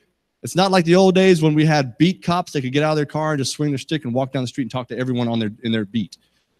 Now we have to, there's so much territory to cover. We have to be in our vehicles, and we're moving fast looking for the bad guy, and we're driving by your house, and we need to see. And if there's a bunch of bushes or a pony wall, things like that, we can't see, and we can't stop at every house and look. And where's that guy hiding at? Right behind your bush by your front door. Right? So keep things trimmed up. I believe in hostile vegetation. Put something with thorns on it by your windows. Put something with thorns on it on the other side of your wall. So when that guy jumps over your wall, he lands there. Or in the pool, I guess. I don't know if you have one. But hostile vegetation and pruning or trimming your bushes and trees appropriately, good landscaping is important. Okay? A front entry door, a steel security door, are they of value? Absolutely. I think they are. You can go to Home Depot or Walmart and buy the $89 one and install it yourself if you have the skill set. Or you can, like me, have your wife send you Lowe's for the $699 one and then increase that to $799 to get a Texas Star put in it, because at least I'm going to have my way now. We're going to pay for this door. I'm putting a Texas Star in it. So I've got this $700 door in my front entryway. It's expensive. It looks really nice. Does it deter criminals? Yes. Because of a perception issue. By the way, you're not dumb. I know that. If I want to get in your house, I will get past the screen door. I'll bust a window if I really want to get in. But do I want to be heard or seen? No. Do I want to break glass and cut myself or leave a ripped shirt for evidence behind? No. I want to get in quietly. I want you to leave the door unlocked or open. I want you to leave the garage door open this much, because I can slide under there, because I'm addicted to meth and only weigh 108 pounds. I hope nobody ever records me saying that, and then they just cut that one little piece out of me saying, I'm addicted to meth and I only weigh 108 pounds. This officer confesses. They'll do that. So yeah, I think a steel security door, or I could kick your door in, right? Or the fire department uses these big tools called Halligan tools. They look like big crowbars. They can pop one of those big security doors open in a few seconds, but the average criminal doesn't carry around. That thing weighs like 55 pounds. Does the security door work? Yes, especially if you have the porch light on and no light on inside the doorway. Then you're just a big dark door saying, yes, can I help you? Do you want to buy some Girl Scout cookies? No. Now don't scare the Girl Scouts like that. But it's kind of intimidating to the person soliciting if you have someone soliciting, which is fine. You're not doing it intentionally to intimidate them, but it's secure for you. So yes, security doors, I believe in them. Your back sliding. Who's got a sliding glass door? Do you have a Charlie bar in it? Do you have a pin lock in it? I know who my handymen are in here. Pin lock? Do you have a dowel rod laying in the track? I know who my handymen aren't now. Yeah. So it's really easy to get through a glass sliding door. You know how? Break the glass. Break the glass. Makes noise, leaves evidence behind. It can be seen. You can look over your wall and see, hey, I don't know our neighbors about 4 houses down that way, but I can see their back door and it's just shattered. It can be seen or heard or whatever, right? They don't want to get caught, remember? So what do? We put some way to block that door from being slid over, because they'll find a way to slide the door. If you have a pin that goes through the frame of the door into the frame of the casing, thank you, Jim, I knew you did something for a living, then the door won't move at all. If you put a Charlie bar in, the door can only move so much. But if you take your shirt off, I'm not going to do it right now. Take your shirt off and put your back up against a glass door and lift it up. It'll slide up, and then you can just pop it out, because there's usually some room. So you know what you do? You take a screw and a drill, and you get somebody tall to drill a screw into the track of your frame above the door, around the middle, about that high, just enough to where the door clears, and then you can't lift the door. It just jams it. It keeps it from being lifted. If all you have is a dowel rod at the bottom on the track, then sometimes they can wiggle the door around. Okay. Best ways to do it is a pin. Second best way to do it, unless you have an actual locking mechanism beyond that little lock there, by the way. Okay. The second best way to do it is a Charlie bar, but put that little screw at the top. Make sense? Okay. What else can you do in your home? How many of you leave for the summer or whatever and you put aluminum foil on your windows? Have you ever seen someone do that? It happens in retirement communities especially for people that live in the north or out northeast. They think, well, I don't want my leather furniture to get faded and things like that. We have found people, at least in Casa Grande, that squat and live in people's homes because no one knows they're in there. There's no way to look inside. Not that we want you to keep your windows open, blinds open, but there's no way at all. There's no lighting. There's nothing. Because the windows and doors are completely sealed and blocked, right, with aluminum foil. And it sends a strong message to a criminal, no one's here. No one's here. So don't do that. Okay? What else can you do? Do you have a dog? Do you have a little dog that's a yippy, the one that yips all the time? Those are the best guard dogs. They won't defend you. They'll try. You can chew somebody's toenail off probably. But they're loud, right? They bark at anything. Or you could have a big dog like mine who will scare you because he barks loud and he looks very intimidating. He will lick the skin off you. He's so friendly. But he looks intimidating. So you can have a dog or a mean cat, which is all cats, right? Or you can have your mother-in-law move in. I don't know, whatever you want to do, right? I'm only speaking for myself. No, I love my mother-in-law. In case any of you know my mother-in-law because they live around here, I love my mother-in-law. All right, record that. What else? Are there any ideas that you have out there that maybe you're doing or that you've heard of, or a question about a home security or a safety thing that you could do? Yes, sir. Security cameras. I think they're great. I think you can spend a lot of money or a little money. I think you can go to Harbor Freight and for $150 buy like an 8-pack stuff, right? Or you can go to Costco and buy a pretty good setup. Or maybe, I don't know if they have it at Sam's Club or online. But lots of places have, or you can hire somebody to put a professional installation. You can have the Wi-Fi or Bluetooth ones, or you can have the ones that are actually you have lines running into your house. They have to come and do them through your attic usually, or through what they call gutters back home. I think that they're great. And why do I think that they're great? Is because, for example, Christmas time. You know, I bought you that compressor, cost $399. It never showed up. Okay. And you go back and look at that camera footage, and there's the guy picking up right after UPS dropped it off. 10 minutes later, here's the guy picking it up and putting it in his truck. And your camera's good enough to see the truck and even the license plate. You know? And then we can connect that to other crimes where maybe someone else had a video surveillance. Or maybe there was an actual person crime that happened, like someone was assaulted or someone was injured somehow. That's really when you want video evidence. I think video evidence is great. Video surveillance is great. Keep in mind, there's different levels of it, and it's like good tennis shoes. You usually get what you pay for, right? If you don't pay a lot for it, you're going to get black and white grainy footage. You can pay a lot for it, and you're going to get really good, day and nighttime footage. It's great. I agree. I support having a surveillance system. Be careful where you put it. It's easy to knock one off and break it. Usually it's recorded by that time, but then you have a damaged piece of equipment that you have to replace, right? So, there's also ways to hide your video surveillance system. Yes, sir. Sure.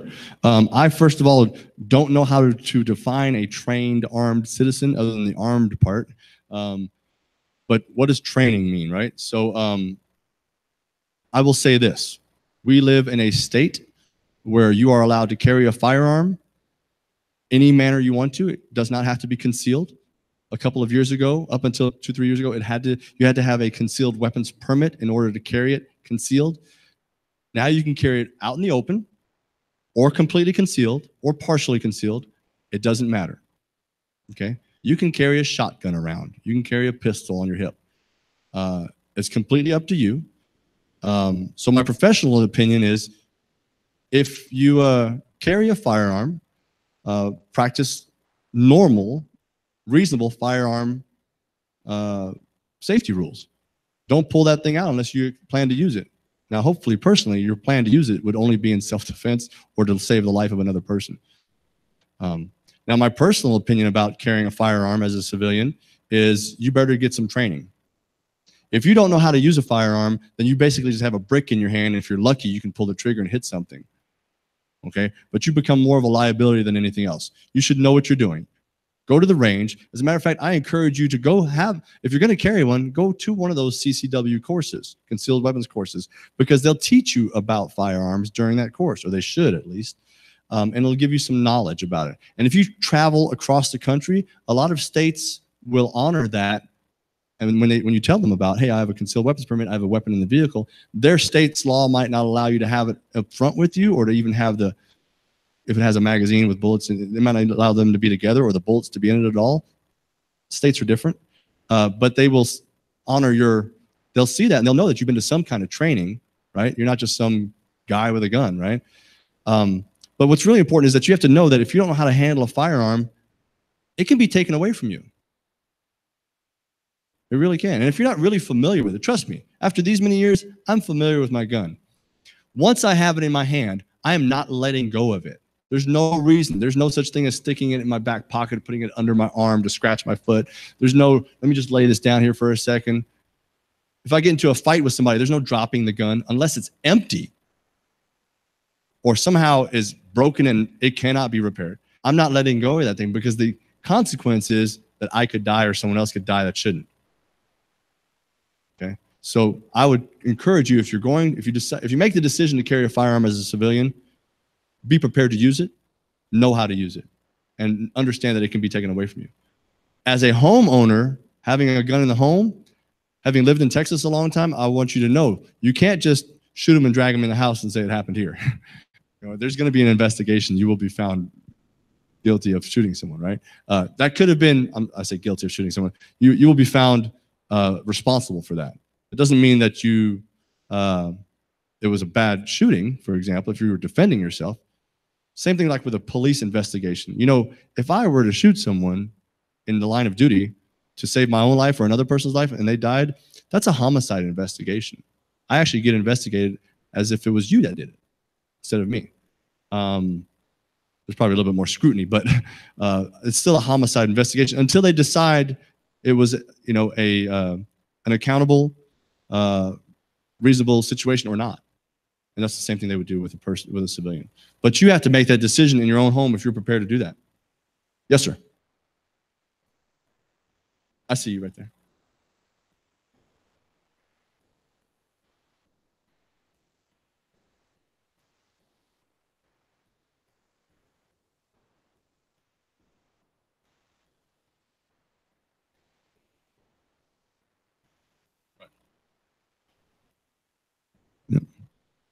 Did you all hear that? No. So what are your rights as a homeowner, for example, if a burglar is in your home, to defend yourself, to use lethal force to defend yourself or your property? Okay, so once again, we're talking about state laws, right? And in Arizona, you have the right to use lethal force to defend your life or someone else's from serious injury or death. That's it. So somebody's leaving your house out the window with your TV, you can't shoot them in the back. And technically, somebody's coming into your house and they're no threat to you. Technically, you don't have a reason to shoot them. But there's some gray area there, of course, right? And I'm not here to tell you what to do, but for what reason is a person breaking into my house? Because my only mind goes to, they're here to hurt my wife and my 2 sons. I'm going to take some serious action immediately. That's me personally. Now I'm talking about my personal decision here, okay? But as the law reads, you can defend yourself or another person or people anytime there is risk of significant injury or death to them or to you. You can use lethal force. Keep in mind, once again, there will be an investigation by a law enforcement agency that will determine whether or not they believe a crime occurred If they believe a crime occurred, they will forward that to the local county or city attorney's office, and it'll be processed from there on. But I would encourage you as a citizen to base your decision off of two things. One, the law, and two, your good judgment. Right? So I'm not sure if that answered your question.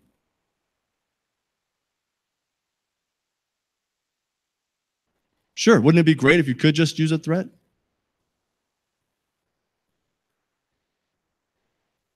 Right. Because I'm crazy with this thing, right? Yeah. Right, right. That would be your hope, right? Okay. Question over here.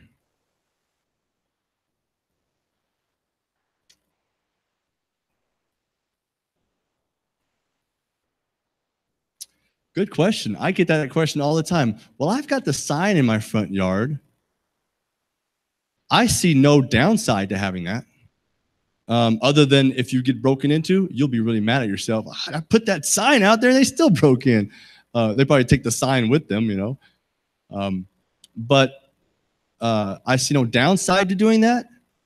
There are some situations that I've heard of in our country from other law enforcement agencies and my peers. For example, where there's a Chevron in Casa Grande, for example. The lady had the clerk, it was midnight. 4 guys walked in. One of them stuck a shotgun in her face, and the other 3 guys each got two 30-packs. So they walked out with 6 30-packs of beer and her drawer, her till, her cash drawer. And she's the only one that worked in there. I knew her, not personally, but I frequent that Chevron. It's in my district, and I was working that night. I was the first officer on the scene. I got there. I said, "Are you okay?" She's completely shaken up, and she says, "I'm okay." And she starts giving me information. I said, "What they get, what they do, what they look like," and I'm giving this information out. And while this is happening, I said, "You know, there's a camera." I said, "I need that footage." And she put her head down. She's like, "I'm sorry, Officer Anderson. That's not recording anything. It's just there for perception, to send a message that we're recording things." That would have been great. We caught 3 of them. We got into a pursuit with them. Some other officers saw them. They headed out into a reservation, and we got into a pursuit with them because we usually don't go onto a reservation unless it's a serious crime, and that was. We caught 3 of them. One of them got away in the dust and the dirt and out in the desert. And anyways, we found out who the 4th one was ultimately. And they ended up dropping the charges because she couldn't identify any of them because she's scared to death. And there's only one of them that we could charge, and it was the guy with the weapon. The other 3, there's a lot more to it than that. But my point is, I wish we had that video, you know. So I would encourage you, if you have a surveillance system that it actually records, I would encourage you, if you have an alarm sign, that you actually have an alarm.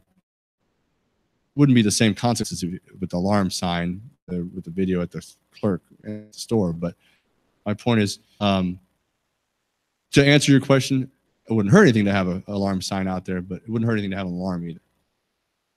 I live in a house that there was a previous owner, just one previous owner, and they had an alarm system, a very nice alarm system. And I have it activated now, but I don't have it connected to the police department. It's one of those. Now, don't come to my house and try to burglarize me, okay? But it's one of those that makes a very loud alarm. And we'll wake up. And you want to break in my house while I'm home? Go right ahead. We'll find out what happens. You know, I mean, I'm not Dirty Harry or anything, but let's find out. You know, now if it happens when I'm not home, my wife, we have every kind of insurance that I could possibly pay for. Thank you, honey. So, so does that answer your question? Yeah, okay. Yes, sir.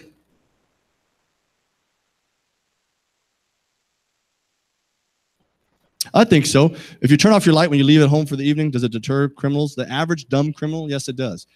It's kind of like having a neighborhood watch sign on your street and the next street doesn't. Does it deter a criminal? The average dumb criminal, will they have a neighborhood watch here? If they even see that sign, then yes. It's kind of like us living next door to each other. We both own a Ford Taurus, a white one, the same car, and we park in the driveway. And I lock mine, but you don't lock yours. Who is he going to break into? Yours. It's an easy target. What if we both lock them, but you left your Garmin Navigator in yours? He's breaking into yours because I didn't leave anything in mine for him to see. It's a crime of opportunity. And when they see a home that's completely dark, it's more They like that better than a one with a light on. But you could go to Home Depot or online or wherever, all these, I don't want to say just Home Depot. I'm not allowed to tell you exactly where to go.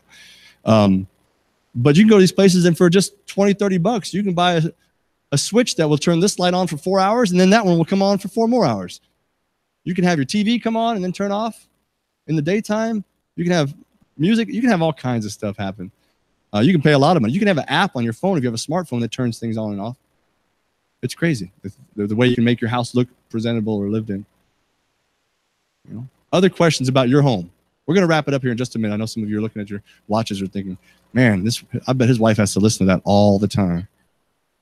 She doesn't let me talk at home, actually. So, yes, sir. I didn't teach you anything. Just reminded you.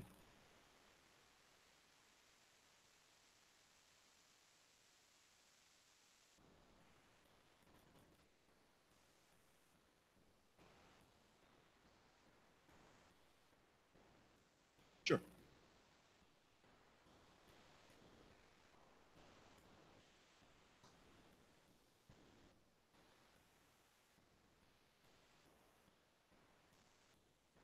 So typically, and keep in mind, I'm not speaking for your sheriff's office, but in general, in law enforcement, typically what happens once a police report is made to a patrol officer or a patrol deputy in the sheriff's office, the report is submitted to their supervisor for approval of technical matters. Did you fill in all the blanks? Do you have the elements of the crime written in there? Because that report ultimately could end up in court. And you have to have the elements of the crime in order to prosecute it at the attorney's office, correct? So without that, what's the point of writing the crime? And you would think most police officers or most law enforcement officers, well, of course they're going to add that, but that's why it goes to the supervisor. Cross the T's, check, dot the I's. And so from there, based on what the crime is, it goes to a couple of different places. It'll go to the investigative division for a detective to follow up on. Most likely, it's also being copied to CC to like a property crimes detective, or maybe a based on where it's at, what area, maybe a community response teams kind of a thing. For example, your sheriff's office has a community response team. It's called the Ghost Unit. They were all over the news a week ago or so. We have one too called the Community Response Team, and they kind of target hotspot areas. If they have a lot of burglaries in this one neighborhood, this team of officers will just embed themselves in that neighborhood for as long as it takes to figure out what happened. And so it'll get spread out like that. But the technical part of your question here is it goes to a detective division who follows up on the burglary based on the evidence that the officer finds. So what evidence might he find? Latent fingerprint that he might pull from the area. Maybe something was dropped, a tool, a burglary tool or something like that. Maybe video surveillance. Typically, patrol officers aren't the final investigator on a case that's a burglary. Some agencies, sometimes they are, based on how much leeway they give an officer to do, how much work they allow them to do. But typically, patrol guys and officers, ladies too, they go on to the next call. So that report goes to investigative division somehow. It gets investigated further until either there is a lead to be followed up on, or it becomes a cold case. One of the two. If it becomes a cold case, and I'm using that term generically because we have different names for them, different categories of a cold case. But if it becomes a cold case, then it kind of it's put into a database where if something else like that happens, it gets flagged. Maybe they were connected somehow. If your neighbor calls in the next night, it gets flagged, so maybe they're connected somehow. Evidence can be compiled, same criminal, possibly same crime ring, possibly same type of crime. That's basically what happens. Is that answering your question?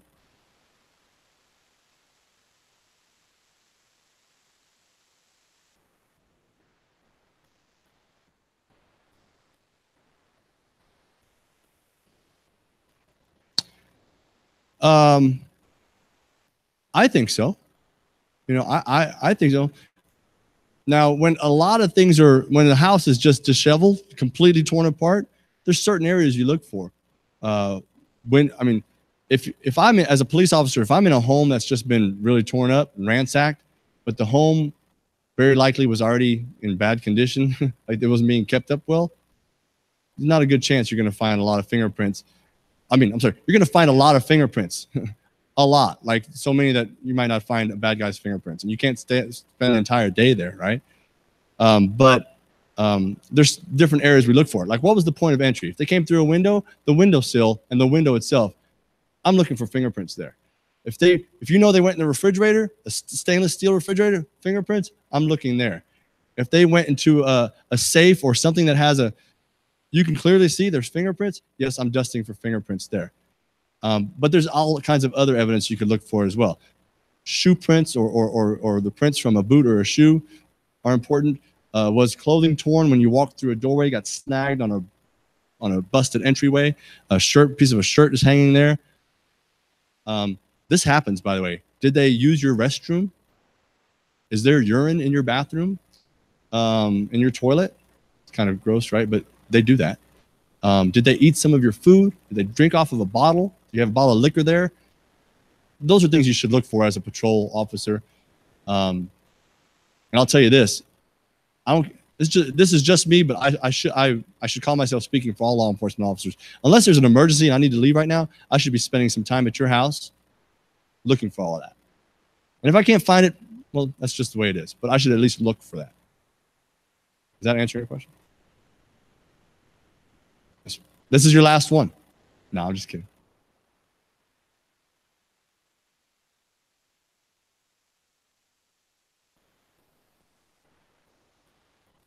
Taken by the officer? For my police department, absolutely. Yes. One that you get a copy of right then and there. Yes. Yes, ma'am.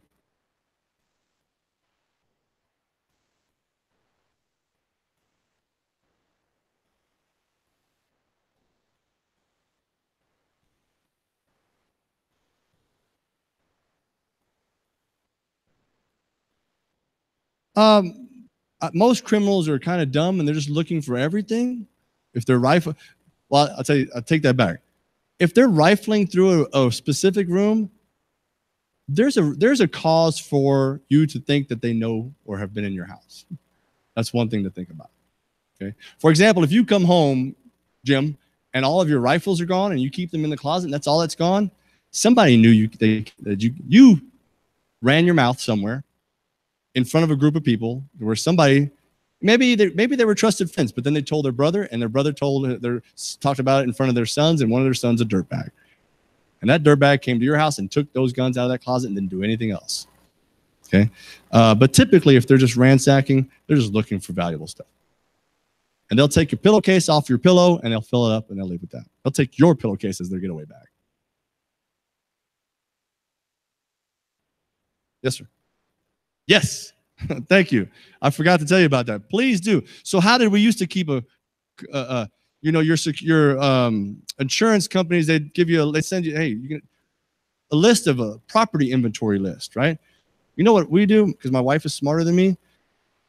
We take our phone and she walks around while we do this every few years or so, walks around while I say, all right, it's it's not a Costco TV. It has a brand name. It's a Sony. It's a 65-inch, and I wish I had an 80-inch and 65-inch. And the serial number is this. I think we bought it in May of 2015, and we paid, I don't know, $1,200 for it. On to the next big high dollar item. And we walk around the house like that. And that video, we upload it to a little disc, and guess where that's at? It's in the safe deposit box. That's actually in the safe deposit box at a bank. And then one day when I come home and all my stuff is gone, the officer is going to be like, so Mr. Anderson, tell me about your TV. And I'm going to be like, this is what I get to hear, by the way. I'm going to say, hold on, let me give you my evidence. What I usually get to hear is, well, it was a Costco TV. Okay, sir, that Costco's not a brand name. Okay, well, I don't remember. Well, how big was it? Well, about this big. All right, that sounds like a fishing story. How much did you pay for it? Oh, I paid a lot for it. I paid a lot for it, right, honey? We paid at least $3,000 for that TV. Okay, what's it worth? Oh, it's worth about $5,000. Okay. What's the serial number? I have no idea, right? So yes, I would inventory the important stuff in my house, especially jewelry. Good idea. Take a picture of it. Yep. Let me finish this conversation with you because we're pushing our time, I'm sure, right? Nancy said stay as long as you want, by the way. So I just want to talk about this last thing here, balancing your life, okay? It's a quick story about, a quick conversation about me not telling you what to do, okay? You can live the way I did growing up. I don't anymore, but we had no bars on our windows, no steel security door. As a matter of fact, my mom and my grandmother, who we lived with, just left the windows and the doors open as long as we could stand it until the wintertime. And we didn't worry about anything. If someone wanted to come in our house, they would come knock on the door. That's how things worked. Well, times have changed. And where you live, that may not be the case. And maybe if you still live somewhere like that, that is the case, good for you. But typically that's not the case. So you can have all these things that we just talked about. You can have the lighting, the landscaping properly trimmed. You can have an expensive alarm system, surveillance system. You can have the yipping, yapping dog and a big one to go with it. And you can have a gun in your house. And you can have Jim put in a pin in the door, right? You can do all this stuff to protect yourself, and you'll feel like you're living in a prison. You can't really enjoy things. Honey, close that window. Well, I'm just letting some fresh air in. Well, you remember what that officer said from Casa Grande. I'm not here to tell you that you have to do all that stuff, okay? But if you try to live the other way, oh, by the way, if you have all that stuff, you'll feel like you're living in a prison. And if you put your life on a scale like this, well, your security will be really heavy and valuable, but your comfort level you won't be very comfortable, right? They won't have much weight to your comfort level, right? If you do it the opposite way, like the way I grew up, you'll be really comfortable, but you'll have no security. So I challenge you and I encourage you to find your balance. And you can only do that if you take a look at how you live your life. Go home this weekend, walk around your house. Last time you took a walk around your house and looked at it. Not because you had to, look for one thing, but look at just your house in general. And look at your lighting. Is that appropriate? Is there something different I can do? I mean, it doesn't have to be like a Zen garden. Oh, there's a footprint. Someone's been here, you know? But you should notice when something's out of place. I had a woman call me one day and said, Officer Anderson, I noticed my light bulbs are not working. And I looked and it was unscrewed on the exterior, on the outside of her house. She said, do you think the wind did that? I said, no, ma'am. But who knows? Let me come out to your house. She had 6 lights around her house, every one of them unscrewed. She didn't do that. And the person that did it, why did they do it? Well, I don't know why for sure, but I think someone's casing her house. Remember that old phrase, casing it? They're setting her up to see how long it takes for her to fix that or notice that, and they're going to break in. Because if you don't notice things like that, to them, that means you're not paying attention to your house. So pried window screens and lights that aren't working or screwed in right, or something damaged. Or if you live at a house that the back of your wall, there's nothing there, like there's not another house. You look out there one day and there's a milk crate up against your wall, or a stump of wood or a big rock. Well, that wasn't there before. Why is that there now? Well, let me tell you why. Someone's looking over your wall into your yard. And why are they doing that? They're either a pervert or they're casing your house. But you wouldn't know that if you didn't take a minute to walk around your house to check out your security level so that you can have a good comfort level as well. Okay? So I encourage you to check it out. Just take a few minutes. You don't have to do it all the time. Just once in a while, go out and take a look. I'll tell you what, make a bet with your neighbor. I bet you my house is safer than yours. I'm going to walk around yours, you walk around mine. Pour me a beer and we'll do it. Or whatever, I don't know. Have fun with it. The other thing I encourage you to do is talk to each other as neighbors. If you don't know who your neighbors are, I mean, you don't have to be best friends. You don't have to, hey, I know Jim's schedule. Jim goes to, the racket club from this time to this time. He showers from 8 to 9. Whoa, that's way too much. We don't need to know that stuff about Jim, because remember, we have a floodlight in his shower stall, right? We don't need to know that stuff about him, but you should be friends with your neighbors enough to be able to say, that's not normal. Jim walks his 2 little dogs every morning, those little yapping dogs, every morning at 6 a.m., and I haven't seen him in 3 days. His car's here. What's going on with Jim? I've been talking to communities like yours for years. Is Jim in his house? Did he fall? Is he alive? Has anyone knocked on his door? You should know if Jim hasn't been out for 3 days because Jim told you, because you don't have to be best friends, but you're neighbors. And Jim said, hey, neighbor, I'm heading up to Tucson. I don't know, Sedona for the next 3 days. Keep an eye on my house if you can, but that's where I'm going to be. Here's my phone number if you didn't already have it. Instead, you guys don't know each other at all, really, because, I don't talk to my neighbors, or at least only the ones right next to me. And then you don't know where Jim is for 3 days, and he's laying on his living room floor, and he fell and broke his hip. Come on. Aren't we better than that? We're better than that, right? We're better than that. Okay. I'm going to stop talking because even I have to go to the bathroom. Listen. No, thank you very much. Listen, there are people that didn't come today that are going to ask you what happened. I want you to tell them it's none of your business. And then after they get mad at you, say, no, okay, I'll tell you what happened, but you need to pay attention to your house a little bit. Share this information with them, okay? If you ever need anything from me, I'm in Casa Grande. And, oh, by the way, do you remember my cousins? Who's the most important person in the room? Who's the most powerful person in the room? Who's the toughest person you know? You better be saying it's you. Because if you don't take care of number one first, how can you take care of anything else, right? I almost forgot that. Jeez, I need to get off this stage. There you go. You're welcome. Thank you, Thomas.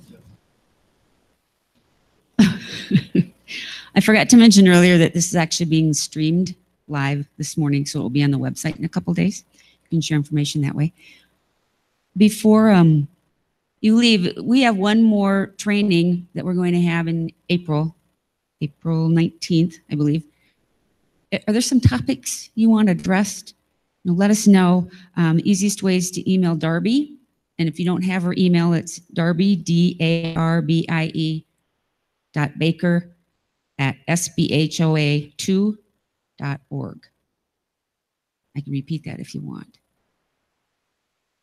Or if you want to stop and let Myrna and I know this morning about topics you'd like to see in April. Otherwise, I just thank you all very much for coming, and let's give Officer Anderson another round of applause.